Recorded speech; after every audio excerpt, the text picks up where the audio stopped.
दुर्भाग्य की बात है कि जो अन्नदाता शहीद हो गए हैं, हमारी सरकार उनको शहीद का दर्जा भी नहीं दे रही है और उनके लिए हताहत शब्द का इस्तेमाल कर रही है। कि ये जो 50% मांगे मान ली गई कि प्रचार है, ये बिल्कुल झूठ है। मैं तो कहता हूं कि पत्थर भी पिघल जाए ऐसे किसानों को देख के, लेकिन इस देश के प्रधानमंत्री का कलेजा नहीं पिघलता है। ਦਿੱਲੀ 'ਚ ਕਿਸਾਨ ਅੰਦੋਲਨ ਦਾ ਅੱਜ 39ਵਾਂ ਦਿਨ ਹੈ। ਕੜਾਕੇ ਦੀ ਠੰਡ 'ਚ ਖੇਤੀ ਕਾਨੂੰਨ ਰੱਦ ਕਰਨ ਦੀ ਮੰਗ ਨੂੰ ਲੈ ਕੇ ਕਿਸਾਨ ਦਿੱਲੀ ਬਾਰਡਰਾਂ ਤੇ ਡਟੇ ਹੋਏ ਨੇ। ਉੱਥੇ ਹੀ ਹੁਣ ਕਿਸਾਨ ਆਗੂਆਂ ਨੇ ਐਲਾਨ ਕੀਤਾ ਹੈ ਕਿ ਜੇਕਰ 4 ਜਨਵਰੀ ਦੀ ਬੈਠਕ 'ਚ ਕੇਂਦਰ ਵੱਲੋਂ ਕੋਈ ਹੱਲ ਨਾ ਕੱਢਿਆ ਗਿਆ ਤਾਂ ਅੰਦੋਲਨ ਨੂੰ ਹੋਰ ਤੇਜ਼ ਕੀਤਾ ਜਾਵੇਗਾ।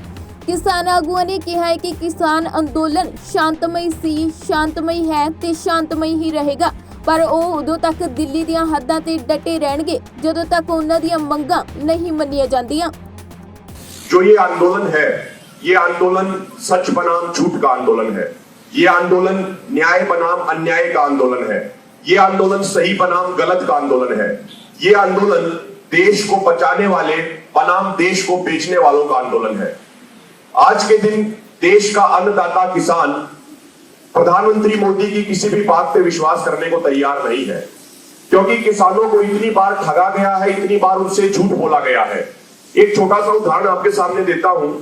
अभी प्रधानमंत्री जी जब मध्य प्रदेश के किसानों को संबोधित कर रहे थे तो उन्होंने कहा कि उनकी सरकार ने तो C2 + 50% के अनुसार फसलों का MSP दे दिया है, जबकि हकीकत ये है, जो सभी मीडिया के बंधुओं ने जिसको प्रमुखता से कवर भी किया, कि इसी सरकार ने फरवरी 2015 में सुप्रीम कोर्ट में जस्टिस रमन्ना और जस्टिस मुखोपाध्याय की बेंच के सामने ये हलफनामा दिया था कि सरकार C2 + 50% फार्मूले के अनुसार फसलों का MSP नहीं दे सकती है।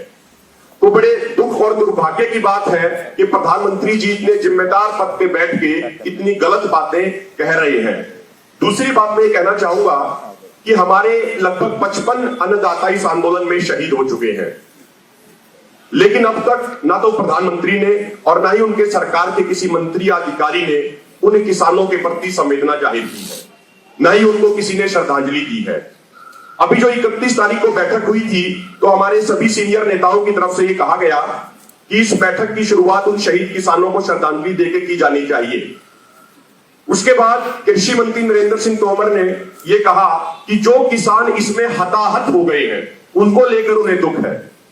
बड़े दुर्भाग्य की बात है कि जो अन्नदाता शहीद हो गए हैं, हमारी सरकार उनको शहीद का दर्जा भी नहीं दे रही है और उनके लिए हताहत शब्द का इस्तेमाल कर रही है। तीसरी और अंतिम बात यह मैं कहना चाहूंगा कि जब से हमारे सभी सीनियर नेताओं के नेतृत्व में यह आंदोलन खड़ा हुआ तो पहले सरकार ने इस आंदोलन को बदनाम करने का प्रयास किया, हमें आतंकवादी बताया, खलिस्तानी बताया, हमारे ऊपर फॉरेन फंडिंग के आरोप लगाए, लेकिन सरकार के उन सभी आरोपों की पोल खुल गई। उसके बाद सरकार ने यह किया कि कुछ जो दरबारी और सरकारी जो किसान संगठन है उनको हमारे आंदोलन के पैरेलल में खड़ा करने का प्रयास किया। कुछ दिन पहले सरकार ने कहा कि हरियाणा के 1 लाख किसानों का उन्हें समर्थन मिला है कृषि कानूनों के मुद्दे पर। जब हमने उनकी जांच पड़ताल की तो मालूम चला कि उसमें 116 FPOs के नाम दे रखे थे और उन FPOs का जमीन पे कोई अता पता नहीं था। उसके बाद यह कहा गया सरकार की तरफ से कि पंजाब के 3 लाख किसानों ने उन्हें समर्थन दिया, लेकिन जिन व्यक्तियों ने वो समर्थन देने की बात कही, जो सिग्नेचर लेके जाने की बात कही सरकार के पास, जब हमने उनका पता किया तो मालूम चला कि वो लोग ना तो किसान हैं ना किसान नेता हैं, वो बीज और दवाई बनाने वाली कंपनियों के लिए काम करते हैं। तो सरकार इस तरीके का दुष्प्रचार करना बंद करे। ये आंदोलन शांतिपूर्ण है, शांतिपूर्ण रहेगा और निश्चित तौर पे इस आंदोलन में देश के अन्नदाता की जीत होगी। धन्यवाद। ਉੱਥੇ ਹੀ ਕਿਸਾਨ ਆਗੂ ਦਰਸ਼ਨਪਾਲ ਨੇ ਐਲਾਨ ਕੀਤਾ ਕਿ ਕਾਰਪੋਰੇਟ ਘਰਾਣਿਆਂ ਖਿਲਾਫ ਵਿਰੋਧ ਵੀ ਲਗਾਤਾਰ ਜਾਰੀ ਰਹੇਗਾ। ਉਹਨਾਂ ਵੱਲੋਂ ਲੋਕਾਂ ਨੂੰ ਅਬਾਨੀ ਅਡਾਨੀ ਦੇ ਉਤਪਾਦਾਂ ਦਾ ਬਾਈਕਾਟ ਕਰਨ ਤੇ ਨਾਲ ਹੀ ਟੋਲ ਪਲਾਜ਼ੇ ਲਗਾਤਾਰ ਫ੍ਰੀ ਕਰਨ ਦੀ ਗੱਲ ਆਖੀ गई है। मैं आपके साथ एक चीज ऐड करना चाहता हूँ, भूल गया था, वो ये है कि अडानी अंबानी के खिलाफ जो हमारा गुड्स और सर्विसेज का बाइकआउट कॉल है वो जारी है, जारी रहेगा। नंबर 2, बाइकआउट का जो कॉल है वो जारी रहेगा। दूसरा, NDA बीजेपी और उसके पार्टनर्स के खिलाफ पूरे देश में एक मुहिम हमारी कॉल से चला हुआ है, वो जारी रहेगा। ये कॉल के साथ कि आप सेंट्रल गवर्नमेंट छोड़ो, अपने पद छोड़ो और किसानों के साथ, किसानों के जो मूवमेंट है उसके साथ आओ। तो ये दो कॉल्स मैं पिछले भूल गया था, ये हमारी जारी है। और पंजाब हरियाणा में टोल प्लाजे जो फ्री किए हुए हैं, अगर आंदोलन आगे बढ़ेगा तो और भी ये आगे फैल जाएंगे। किसान आगू योगिंदर यादव ने सरकार ते दबाव पाउण लई 26 जनवरी ਨੂੰ ਦਿੱਲੀ ਵੱਲ ਟਰੈਕਟਰ ਮਾਰਚ ਕਰਨ ਦਾ ਸੱਦਾ ਦਿੱਤਾ ਹੈ। इस दौरान ट्रैक्टਰਾਂ ਤੇ ਕੌਮੀ ਝੰਡੇ ਲਗਾਏ ਜਾਣਗੇ ਤੇ ਇਸ ਮਾਰਚ ਨੂੰ किसान परेड ਦਾ नाम दिता गया है। साथियों, आज की प्रेस वार्ता के मुख्य बिंदुओं को मैं फिर समराइज कर दूं आपके लिए। आज संयुक्त किसान मोर्चा की तरफ से इस प्रेस कॉन्फ्रेंस का राष्ट्रीय मीडिया से इंटरेक्शन का कार्यक्रम हमने विशेष उद्देश्य से किया। लोग सोचते हैं, कई बार भ्रम फैलाया जाता है, कौन लोग हैं जो कि इतने बड़े आंदोलन को आयोजित करते हैं। मैं स्पष्ट कर देना चाहता हूं, बहुत व्यवस्थित आंदोलन है। अनुशासन बिना व्यवस्था के नहीं आता। पंजाब के 32 किसान संगठन हैं जो कि नियमित रूप से ऑलमोस्ट हर दिन मीटिंग करते हैं, डेमोक्रेटिक तरीके से फैसला लेते हैं। पंजाब के अलावा देश भर के किसानों के प्रतिनिधि मिलकर कोई 100 साथी हर दूसरे या तीसरे दिन बैठक करते हैं, सिंगो बॉर्डर पे सर्वसम्मति से फैसला लेते हैं।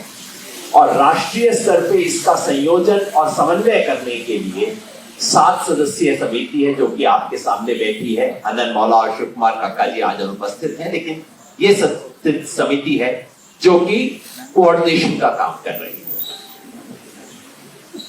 आपके मन में सवाल होगा कि भाई एक तरफ वार्ता चल रही है, दूसरी तरफ ये आंदोलन का कार्यक्रम कह रहे हैं, सरकार की तरफ से प्रोपेगेंडा होता है, ऐसा आप क्यों कर रहे हैं?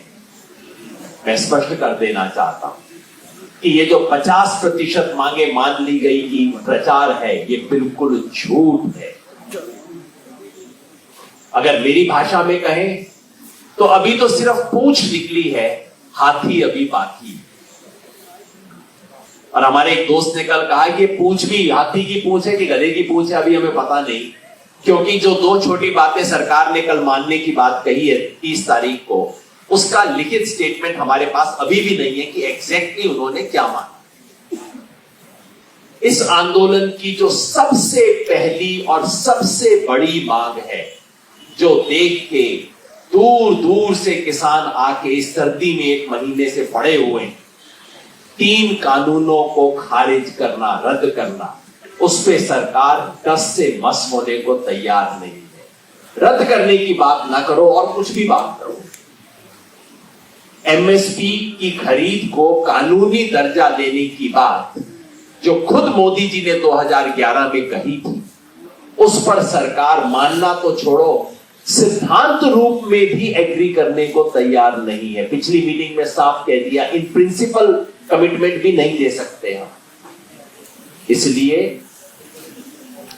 ये किसान जो पिछले 1 महीने से ज्यादा, अब तो आज 38वां दिन हो गया, यहां पे आए हैं, इस अवस्था में है। मैं तो कहता हूं कि पत्थर भी पिघल जाए ऐसे किसानों को देख के, लेकिन इस देश के प्रधानमंत्री का कलेजा नहीं पिघलता है। इसलिए आज मजबूर होके हम सरकार को अल्टीमेटम देने के लिए आए हैं। और अल्टीमेटम ये है, अगर गणतंत्र दिवस 26 जनवरी तक हमारी ये बातें नहीं सुलझती हैं, मांगी नहीं जाती हैं, तो दिल्ली के तमाम जितने मोर्चे हैं, उन मोर्चों से किसान दिल्ली के अंदर घुसकर अपनी किसान गणतंत्र परेड करने के लिए मजबूर होंगे। हम दिल्ली के आसपास के तमाम किसानों से आग्रह करते हैं कि तैयारी कर लीजिए, अपने अपने ट्रैक्टर तैयार कर लीजिए, सब दिल्ली पहुंच। देश के जिस किसान परिवार के लिए संभव है, सबसे अनुरोध करते हैं, एक मेंबर आप अपना यहां पे भेजिए। जो यहां नहीं आ सकते वो अपना जिला स्तर पे, स्टेट लेवल पे, जहां जहां संभव है, किसानों की गणतंत्र दिवस परेड निकालें। मगर 26 जनवरी तक हम खाली नहीं बैठे रहेंगे। 6 तारीख से 20 जनवरी तक पूरे देश में देश जागृति पखवाड़ा मनाया जाएगा, जिसमें पूरे देश में रैली आयोजित की जाएंगी, कॉन्फ्रेंस आयोजित की जाएंगी, ताकि सरकार का जो झूठ है उसका भंडाफोड़ हो सके। 13 तारीख लोहड़ी संक्रांति का दिवस है। उस दिन इस कानून को जला के किसान संकल्प दिवस मनाया जाएगा। 18 तारीख को इस देश में खेती में 70% काम करने वाली महिलाओं को याद करते हुए महिला किसान दिवस मनाया जाएगा। 23 जनवरी को सुभाष चंद्र बोस को याद करते हुए आजाद हिंद किसान दिवस मनाएंगे। जो भी राजभवन है, जितनी भी राजधानियों, उन राजभवन के बाहर जाके किसान बैठेंगे, अपना संदेश पहुंचाएंगे। साथियों, ये ऐतिहासिक जंग है। ये संघर्ष सिर्फ ये तय नहीं करेगा कि ये 3 कानून रद्द होंगे या नहीं, वो तो होंगे। ये संघर्ष ये भी तय करेगा कि इस देश में भविष्य में खेती किसानी की क्या दशा होगी। इस देश में किसानों की औकात क्या है, उनका वजन क्या है, उनका महत्व क्या है, उसका फैसला इस संघर्ष से तय होगा। इस संघर्ष में हम लड़ेंगे और जीतेंगे। दस दी कि किसान जथेबंदियां ਵੱਲੋਂ खेती कानून रद्द करवाਉਣ ਲਈ ਤੇ MSP ਨੂੰ ਕਾਨੂੰਨੀ ਦਰਜਾ ਦਿਵਾਉਣ ਲਈ ਸੰਘਰਸ਼ ਕੀਤਾ ਜਾ ਰਿਹਾ ਹੈ। ਲੱਖਾਂ ਕਿਸਾਨ ਕੜਾਕੇ ਦੀ ਠੰਡ 'ਚ ਦਿੱਲੀ ਵਿਖੇ ਧਰਨਾ ਦੇ ਰਹੇ ਨੇ ਤੇ ਨਾਲ ਹੀ ਉਹਨਾਂ ਵੱਲੋਂ ਦਾਅਵਾ ਕੀਤਾ ਜਾ ਰਿਹਾ ਕਿ ਉਹ खेती कानून रद्द करवा के ही वापस जाਣਗੇ।